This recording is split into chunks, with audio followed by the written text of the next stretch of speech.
A todos, abra sua Bíblia. Êxodo capítulo 2, versículo 19.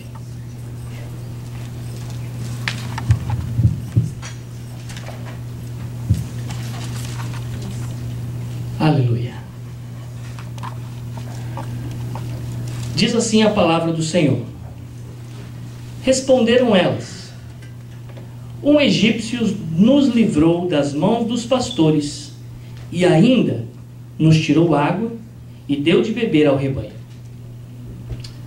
Senhor Jesus, aqui estou em Tua presença, Pai, pedindo nesta hora que o Teu Espírito Santo venha estar derramando do Teu azeite sobre minha vida. Que a Tua igreja, Senhor, receba aquilo que o Teu Espírito Santo quer ministrar.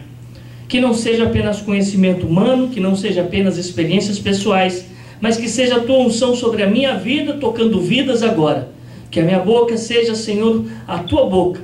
Que a minha vida, Senhor, seja um instrumento da Tua palavra. E assim nós Te louvamos, em nome de Jesus. Amém.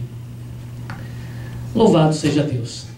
Para quem conhece um pouco dessa história de Êxodo 2, que eu estou navegando por ela já faz um bom tempo, tem aproximadamente quase um ano, não, metade de um ano, vai. Tem 8 meses que eu estou trabalhando, mastigando este capítulo. E nós vamos entender aqui algo interessante.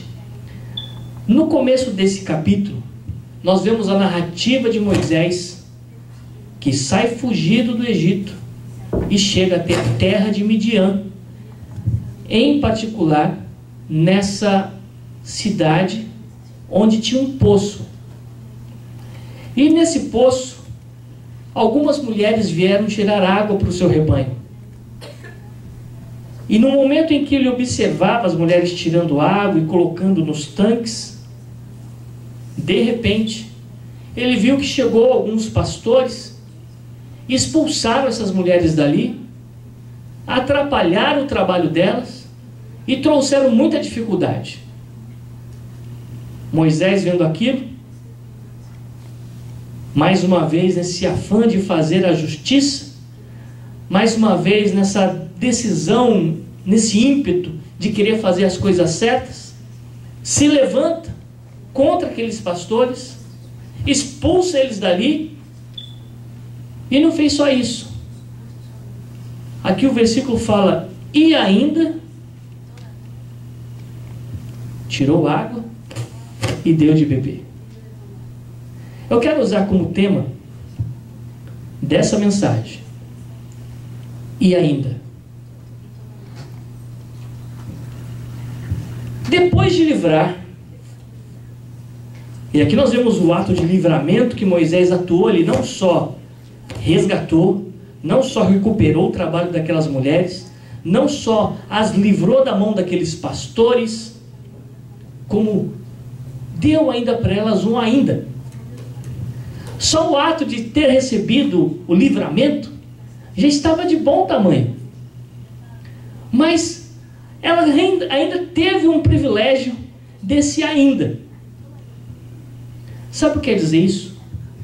Nossa vida também diante de Deus, temos dentro da história bíblica e teológica que Deus já realizou tudo que precisava para nós e por nós, lá na cruz do Calvário. Amém. Nós não precisamos fazer mais nada a não ser crer que Ele é o Filho de Deus e andar como Ele andou. Não precisamos e nem merecemos mais nada além disso. Entretanto, nós vamos encontrar que Deus tem para nós um ainda.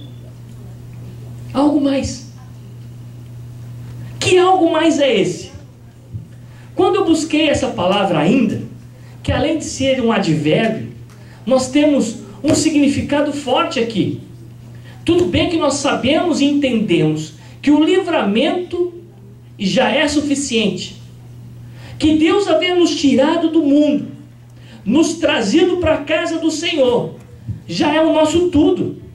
Porque nesse processo de sair do mundo e estar em Cristo, nós nos tornamos novas criaturas.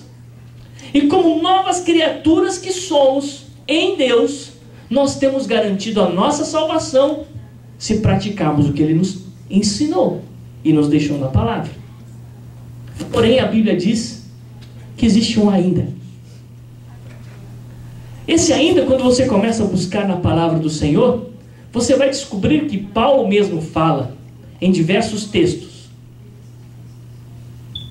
que nós teremos ainda uma coroa de vitória, uma coroa de glória. Em Apocalipse, João também escreve: ao que vencer, nós temos ainda para escutar de promessas de Deus. Ao que vencer, comerá da árvore da vida. Ao que vencer, sentará com Ele no trono. Ao que vencer, misericórdia, tem tanta coisa maravilhosa para nós aqui. O ainda de Deus é maravilhoso. Talvez você pense: eu já fiz de tudo, Deus já me deu tudo, eu, graças a Deus, posso me sentir completo. Mas eu quero dizer que Deus ainda tem um ainda. Eu posso dizer que Deus ainda tem algo para você. Talvez você fale: mas eu já estou passando muito problema, tem muita dificuldade, eu não estou aguentando mais. Pastor, eu não quero esse ainda não, fica quietinho aí, pastor. Eu quero dizer que Deus ainda tem um ainda. Sabe por quê? Ainda, lembra lá em Abacuque, ele fez uma oração, não usou esse ainda também lá? Ainda que não haja, o quê? Não haja fruto, ainda que não haja bois, nem vacas no currais, ainda que não haja nada. Aí é o nosso papel de entender como Deus vai agir no ainda, quando o nosso ainda também prevalecer. Qual? Mesmo na situação difícil, ainda eu o louvarei. Quando nós entendemos isso, nós vamos conhecer a Deus ainda mais. Sabe por quê? Porque Deus tem muito mais para nós. A profundidade que Deus tem na palavra, escondida em cada palavra aqui, que muitas vezes deixamos passar despercebido, mostra que Ele sempre tem mais. Sabe por quê? Uma vez escutei o pastor Pedro pregando que Deus não é tacanho. O que é tacanho, pastor? Não sei o que é isso não. Num bom português, Deus não é mão de vaca.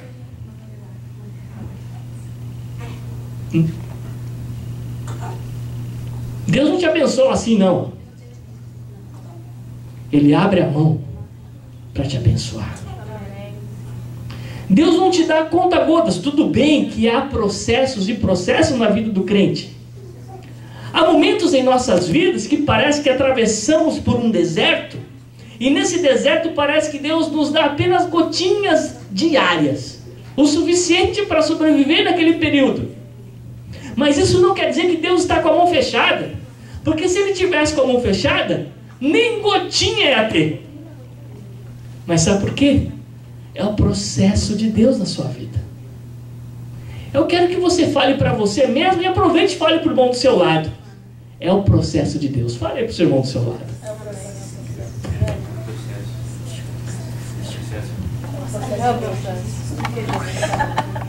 Quando nós falamos no processo de Deus, eu sei que não é fácil.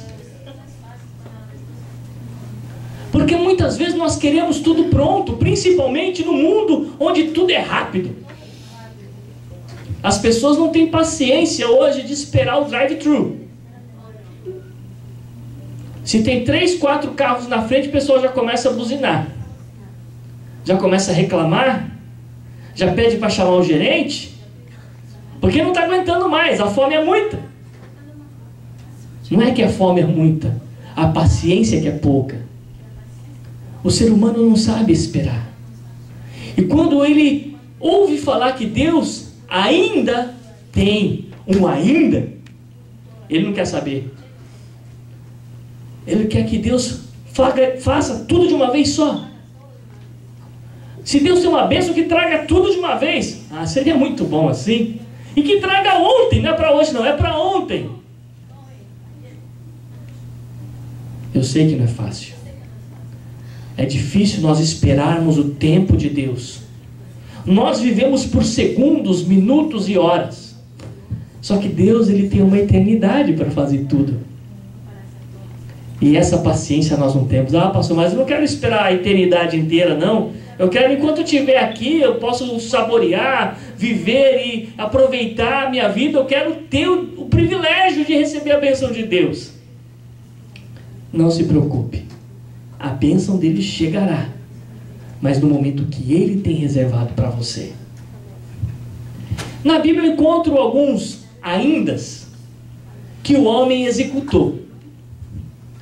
E quando eu encontro esse ainda humano, eu descubro que ele é mais negativo que positivo. Entretanto, vale a pena a gente dar uma olhadinha rápida aqui. Nós vemos que a ação do engano no homem é muito forte. E entretanto, nós vemos como Deus trabalha nesse processo dele em nossa vida. Quando você abre em Gênesis capítulo 29, verso 30, você vai encontrar lá a história de Jacó, que quer se casar com Raquel. Lembra que Jacó já tinha enganado o pai dele, roubado a bênção do irmão e fugido porque o irmão queria matar ele. Chegou na casa de Labão, seu tio, se apaixonou à primeira vista por Raquel e deseja casar, então começa a negociação. E nessa negociação, ele fala para Labão: Labão, eu estou interessado na Raquel. O que eu preciso fazer para casar com ela? Labão olha, vê que dá para tirar proveito da história e fala: olha, você trabalha 7 anos para mim, e quando você terminar os 7 anos, Raquel é sua. Ele olhou, pensou: eu sou novo ainda, tenho força, vigor, trabalho, isso não tenho medo. Então, arregou as suas mangas, assinou o contrato e mandou ver no trabalho dele. Trabalhou 7 anos arduamente. No dia do casório, prepararam tudo, falaram para ele: ó, sua mulher está esperando lá na cabaninha. E ele, todo feliz, segundo alguns maldosos, dizem que ele já tinha enchido a cara. Não vou dizer que é isso, mas ele foi, passou a noite de núpcias. Porém, na hora que ele desperta no dia seguinte, quando ele olha para o lado, ele descobre que não era Raquel, era a irmã de Raquel. Ele fica desesperado, nervoso, vai conversar com Labão e fala: olha, você me enganou, você deixou lá a irmã de Raquel, mas eu trabalhei para casar com Raquel. E ele fala: olha, o nosso costume é casar primeiro a mais velha, e como ela não estava casada ainda, você teve que casar com ela, e eu nem vou receber de volta porque você já passou a noite de núpcias com ela. Mas ele continua falando: mas eu quero Raquel. E lá em Gênesis 29, 30 diz assim, que ele teve que trabalhar ainda mais 7 anos. Quantas vezes, nessa busca de realizar os nossos sonhos, nesses nossos desejos pessoais, nos nossos planos individuais, trabalhamos duramente, lutamos, nos esforçamos, e parece que quando chega o momento da bênção de Deus, algo acontece que você ainda tem que trabalhar mais para conseguir. Parece que a situação te enganou, o tempo te enganou, todos te enganaram. Mas porque muitas vezes você se engana, você mesmo se engana, você mesmo se enrola nos seus planos. Lembrando que Jacó primeiro enrolou o pai dele lá atrás, e agora ele está colhendo o que plantou. Por isso, se você tem planos em sua vida e quer alcançar metas, olhe para trás, veja o que você tem praticado lá atrás. Se algo aconteceu de errado, você praticou algo errado, coloque diante de Deus e peça, se arrependa, peça perdão a Deus, e busque uma quebra desse problema que você cuidou de colocar na sua vida, para que ele saia de uma vez.